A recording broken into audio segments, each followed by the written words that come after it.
The Altinity Cloud Manager is a great tool for managing production-ready ClickHouse clusters in your own environment with all of the assurances that come with a managed service.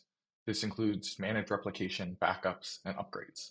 But what if you want to end your relationship with Altinity? Part of the reason that we build on top of open source is that we truly want to make this process as easy for you as possible. So today I'm going to demonstrate how we can keep a ClickHouse cluster fully operational after disconnecting it from the Altinity Cloud Manager. All right, so here we can see that I have my Minikube test cluster connected to the Altinity Cloud Manager and ready for us to create some data. I'm going to go ahead over to the Explore tab and create just a very simple counting table. We'll go ahead and execute this query, and we'll insert some data into this replicated table. Now we can verify that this data is there.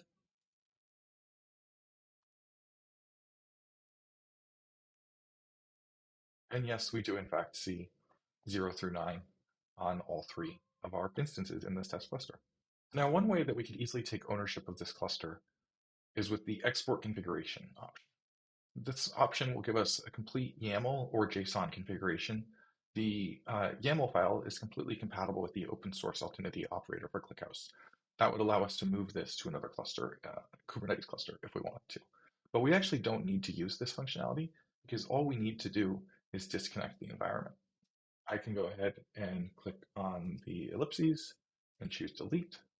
I don't want to deprovision my Kubernetes resources, and I don't want to delete my ClickHouse clusters. Everything in the environment will be left as it is. It will simply be disconnected from Altinity Cloud Manager. Go ahead and click OK, and the environment is gone.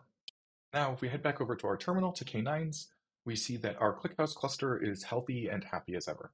We can shell into one of the pods, launch the ClickHouse client, and run a query on some data that I know is there, and we see a response from all three replicas.